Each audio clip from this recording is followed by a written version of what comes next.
wasak-wasak mga kamukmok no. So puntahan natin kamukmok. Yung itlog niya kamukmok. So puntahan natin kamukmok no. Dito na siya kamukmok. So mayroon na tayo nakitang itlog kamukmok no. So yung una nitong kamukmok ano, ang nangyari kamukmok, hitabo kamukmok. Kung siya, nangitlog siya. Naduha na kabuk unta itong itlog atong kamukmok. Ang nahitabo, kuan, nabasa siya. Nabasa yang kuan kanang yang sag ba. Nadugay kayo na uga. So akong gitabunan ng kamukmok no. Atong gitabunan ng mga damit para di sa mabasa. Ang importante mo ng kamukmok di mabasa ang itlog. Yung kamukmok. So maganda kabuk hindi nabasa kamukmok no.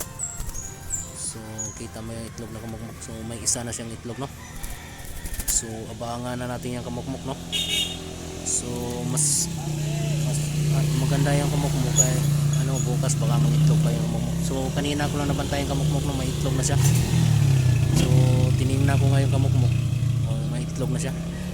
So yan ang kamukmok. I-update ko sa inyo kamukmok ano, ang itlog niya. So yan ang itlog niya kamukmok no. So inakay ano na to. So kinuha ko namang inakay kamukmok no, so malaki na. So dagko na kay may inakay. So ako nang gibalhin kamukmok susudlanan. So mao na nang itlog na po siya kutro kamukmok. So tanaw kamukmok. So usa pa kabuk ng itlog no. So nindot na kay kamukmok. Kuan. Ato na ikuan kamukmok. So na i-update ako na sa inyo kamukmok.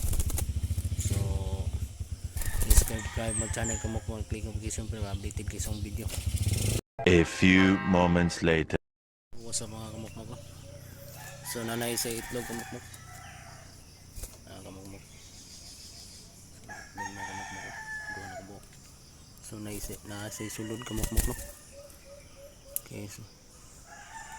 Ano pa na yung itlog pa doon sa pagka-itom. So naisulod siya kamukmok.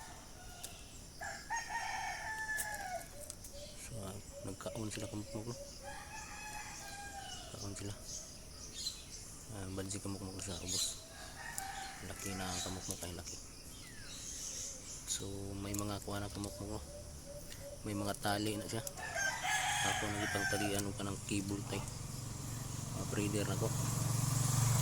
Makabuhay siya mailahan kamukmok. Pulos na siya kayilong taging na kamukmok. So mao na ilang itlog kamukmok. So duha na kamukmok itlog kamukmok. So mauna itong kanong kamukmok. I-update ako ng kamukmok. Sana piso ko ng kamukmok no. So sa wild kamukmok di na ito natukwaon. Ang kani atong breeder kaya naman tayong mga breeder. Di na ito makuwag. Sa wild kamukmok di na ito makuwag. Alam mo kung ito mga piso. At ang tibasagdan lupad to sila. Salamat mga kamukmok.